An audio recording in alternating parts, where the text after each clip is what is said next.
Hey guys, so it's about 28 degrees outside. The greenhouse is quite cold. I've cut off some of my other standard heaters that I'm using, and I'm going to do a test heater today, a new type of heater that I haven't made before that is super simple to make. Anybody can make it.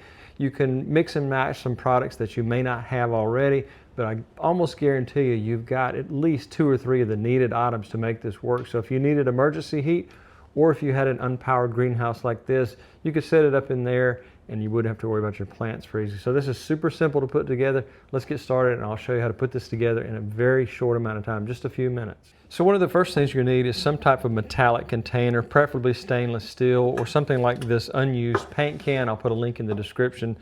I believe they've stopped selling these online, but if they're still selling, I'll put a link down below in the description. Also, these paint cans are a very special type of paint can. I've looked at my local hardware store and the paint cans sold there have a special lining sprayed in. I'm not sure why that's done, but make sure that the paint can you're using, if you're using that, make sure it does not have any type of lining. Don't use a used or paint can that previously had paint in it.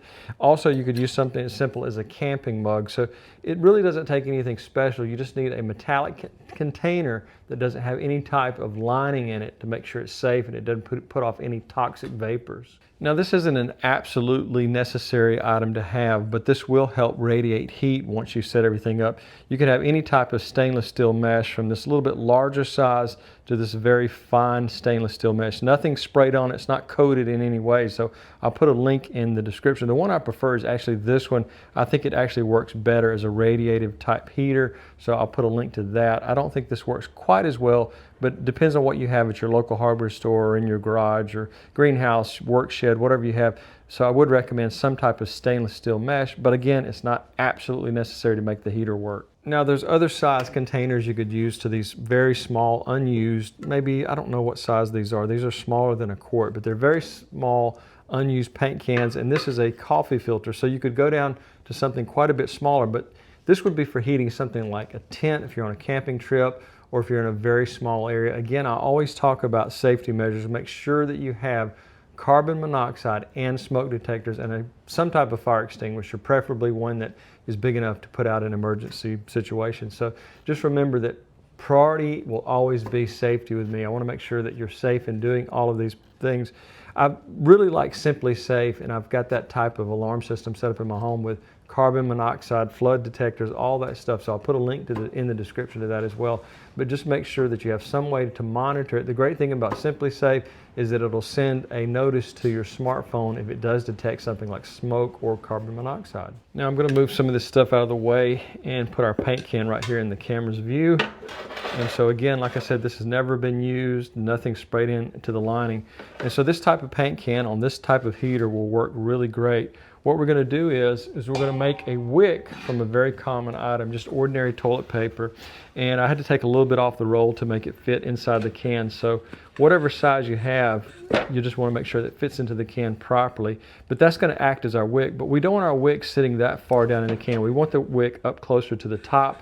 It doesn't have to be sticking out, but we just want it kind of level with the top. Again, I want to set that up also with our stainless steel mesh to make it act as a radiative type heater, and then also we'll put a top on it so it can capture heat and kind of spread it out into the room rather than just going to the top of any room or wherever you're at. So we want to kind of radiate heat out away from the can rather than just let it escape to the very top of the ceiling, which heat is going to always rise to the highest point of a room. So we want to kind of have a radiative effect to the small heater we're making. Now the next thing I want to do is I want to fill part of the can with something that can absorb some of our fuel, and I'll talk about fuels in just a minute, but this right here is common product used in the garden. It is very simple to find at any garden center online. I'll put a link in the description, but this is perlite. It's a type of volcanic glass, and what we want to do is we want to fill the portion of the can up to where our wick is at the very close to the top. So we'll need to kind of measure that out, kind of estimate it the best we can, and get our perlite to a certain level. Now if you don't have perlite, you could use something as simple as dry sand. Make sure that the sand does not have any moisture in it. You could use any type of charcoal, anything like that that would absorb some of our fuel. So what we're trying to do is we're just trying to make a basin here that will kind of act as a reservoir beneath our homemade wick here. Now the next thing we want to do is I want to remove the inner piece of cardboard from our wick. It's not really going to help us there, and I want to replace it with something else. So just pull that out and just break it off. You'll probably pull out a little bit of TP with it, but that's okay. But we can also make this a little bit larger because I want to put some of the stainless steel mesh on the inside there, so we'll have an outer area of stainless steel mesh and an inner area, so it will kind of act as a radiative heater. So I'll cut a piece of stainless steel mesh and put it in there. Very simple to do. You can do it with a pair of really good quality scissors. They need to be really sharp because the stainless steel is not that easy to cut. Now we've removed the inner cardboard roll. I've rolled up a piece of stainless steel mesh very tightly. This was used in a different heater, but I'm just reusing it for this example today. So you can use a new one or these will last for quite a long time. As long as it doesn't get wet, you're not have to worry about rusting or anything like that. So it could last indefinitely in this type of heater. So we're going to take our second piece of stainless steel and wrap around the outside. And we're going to make sure that we have our, as you can see, there's an inner stainless steel mesh and outer. We've got our paint can filled. I guess it's about 1/3 of the way up. I'm going to try to carefully put this in there. It's really a tight fit before we add the fuel. And once you put it together, you can just leave it stored in a safe place. You don't want to put your fuel in there and leave it in there indefinitely because it will evaporate over time. So as you can see, there's an inner stainless steel mesh, an outer stainless steel mesh, and then we'll add one thing to the top. But this outer stainless steel mesh is going to really get hot. The inner stainless steel mesh is going to do the same. Our fuel will be burning in between the two, and this right here will be an extremely great way to radiate heat around your little micro heater here. Now there's a couple of different things you can use here. You can use the original paint can lid on the top of your mesh here, or in this case, I want to do this right here. I want to do a stainless steel top on it, and it's going to kind of have the same effect. Have you ever seen the large patio heaters? A lot of times it'll have this large top on it, and it will, when heat collects underneath, it will just kind of spread it out to the area around. So even though it's an outdoor heater, now not this specific one, I'm talking about the large patio heaters you see, they radiate heat out around the radiator type heater, and that's what happens is when it heats up, the same thing happens with this type of heater. It'll just push heat out into the room or small area you have. Now you can use a lot of different types of fuels. If you only have alcohol around your home, you can use that. I think that denatured alcohol is better because it burns cleaner and more pure. Most people don't have 99% rubbing alcohol. It's just pretty expensive and most people don't have it. So you can use either the 70 or 90, but remember these are going to put out more fumes and a little bit of vapor. So you need to make sure that you're doing the same thing as being very cautious and careful. You might want to set it up on top of a stove where it has a natural way to vent outside.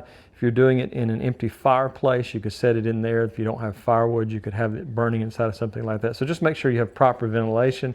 We're going to refuel this and light it. So the way we have this set up, we have our fuel reservoir down beneath with our perlite. So that's going to hold a lot of fuel down in here. It might take 2 or 3 of these bottles. I believe that 2 would probably work.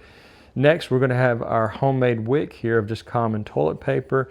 And again, this is an optional item. You don't have to have the stainless steel mesh. You could literally burn it with just the paper towel and the underneath the fuel reservoir. And you don't even really need that if you didn't have that. You could just have any type of can, preferably stainless steel or unused paint can like this, and you could just make an emergency heater that way. But I'm just kind of trying to upgrade it just a little bit to make it a little bit nicer, to have a little bit of added features where it will radiate heat a little bit better. So let's add some fuel to it, we'll light it and do some temperature tests. Now I really like having a plastic food funnel up here. I had one around the greenhouse, but you could use any type of funnel. Make sure that it's not been used with have any oils or anything like that on it. So this has never been used for anything other than just common food items, but it makes it a lot easier to refuel because as you add the alcohol, it'll go straight down into the interior area and the toilet paper will absorb it. Just give it about 5 to 10 minutes and your entire bottle will be absorbed into the paper towel. Just remember that you want to wait for that to completely absorb before you light it because your paper towel might burn and not necessarily act as a wick. Now we're almost ready to light. We're going to remove our plastic funnel. And again, you can use the original lid that came with it. In this case, I'm going to use this stainless steel non-coated pan, this boiling lid pan that I had around the greenhouse for another project, and that's going to help radiate heat away from our heater. Let's light it, and I may have to take this into a darker area of the greenhouse because it's going to be kind of hard to see the flame, I believe. Okay, and it's really burning well. You can't hardly see it, but I'll probably take it somewhere else. But that piece of toilet paper is not going to burn completely up. It's acting as a wick. So as you can see, it's going to move its way around and it's going to really put out some heat very quickly. Now I wanted to pull the camera back because it is putting out a lot of heat. I'm going to get my temperature testing gun so we can test the temps here.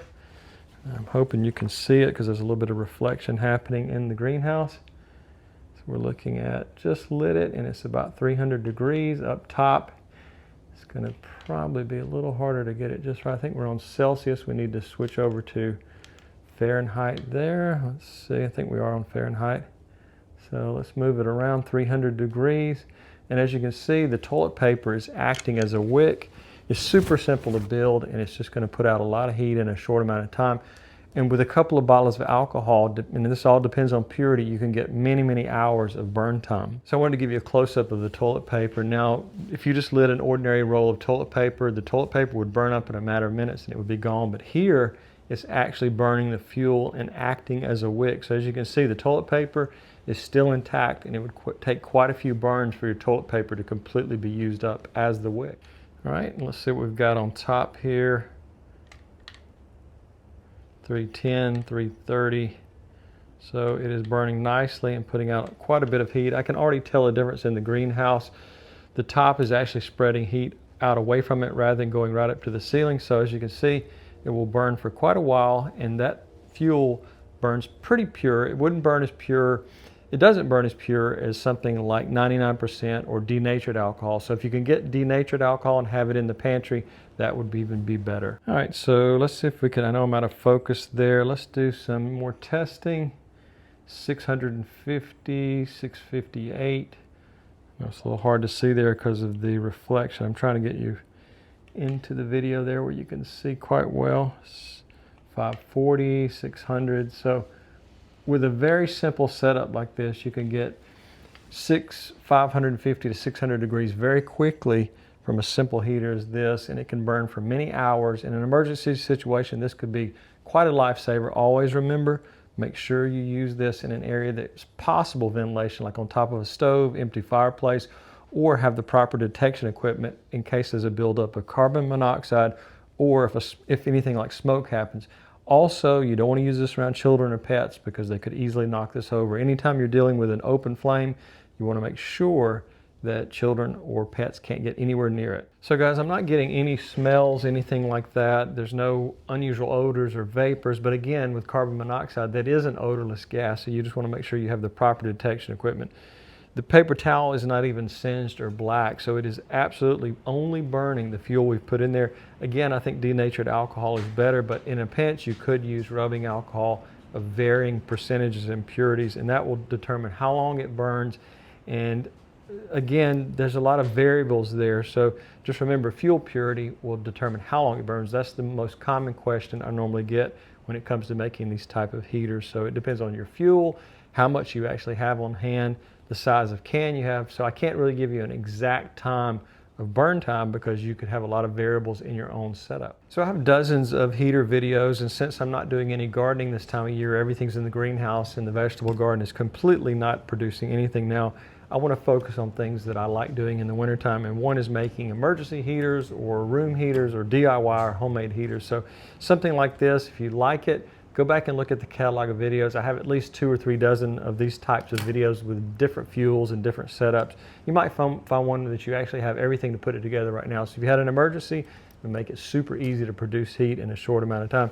Also, the size of the can are quite cool. You don't have to worry about your table getting scorched because of at the very bottom because of our perlites down there, and it's not hot. The only place you're finding heat is really close to the top and above it. So to be careful with your hands, make sure you have some good quality gloves as you're handling this. Even if you pick it up from the bottom, you could always tip it over and spill out some of the fuel. So just be extra careful. I would recommend using something like a metallic sheet like this that has a lip around it so you don't have to worry about spilling it. You could move it around pretty safely, but again, you have to be very careful. If you like this type of content, I hope you'll give me a thumbs up or become a subscriber. If you'd like to really support the channel, I have a Patreon link down below. So guys, I really appreciate you watching, and have a great day.